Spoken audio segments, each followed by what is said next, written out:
देखिए, हम लोगों शरीर की बीमारियां हैं या रोग हैं, उनके लिए कोई ऐसी युक्ति हमें चाहिए जो इस शरीर और माइंड दोनों का मतलब मीडिएटर हो। शरीर पे उभरने वाली जो भी समस्याएं हैं, रोग हैं, वो कहीं ना कहीं माइंड से कनेक्टेड होते हैं।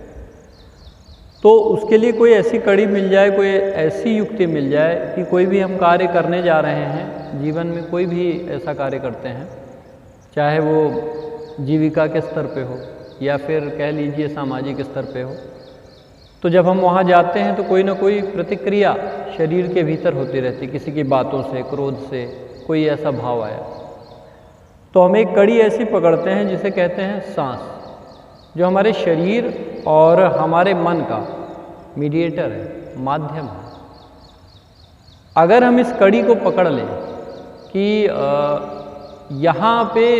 कहाँ पे बंधन आ रहे हैं कि जहाँ से हमारे माइंड को स्ट्रेस हो रहा है, तो सबसे पहला काम, हमें कोई भी काम करने जा रहे हैं तो हमारा माइंड जो है उसका जो काम है वो मेन होता है। तो उसमें हमें क्या करना है, जैसे क्रोध आया, कोई ऐसी बात आई, तो आप देखेंगे हमारा सबसे पहले जो सांस है वो हाई हो जाता है, अचानक से बढ़ जाता है। आप कोई बात ना भी आए तो कोई विचार ऐसा आया जो कहीं ना कहीं हमें डिस्ट्रैक्ट कर जाता है, और वो जैसे ही भीतर मेरे कोई विचार आया तो कोई भाव उत्पन्न हुआ, ऐसी स्थिति में होता क्या है कि सांस अपर हुई और हमारे शरीर का जो ब्लड है, ये टेम्परेचर है, ये सारा यानी कहीं ना कहीं इसकी व्यवस्था बिगड़ जाती है, और उसके कारण बीपी से और यहीं से सारी बीमारियों का मतलब उद्गम शुरू हो जाता है। तो हमें करना यह है कि आज 10 मिनट्स का मेडिटेशन, 10 और 20 मिनट्स, आप लोग तो मेरा ख्याल है साधक हैं, रेगुलर हैं, आधा घंटा तो आप बैठ ही सकते हैं। बिल्कुल। तो हमें ये देखना है कि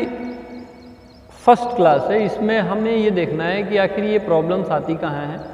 और जब हम स्टार्ट करते हैं क्लास को तो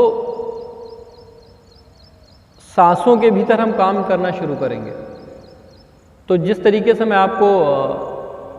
डायरेक्शन दूंगा, केवल आपको उस पर अपने मन को टिकाना है।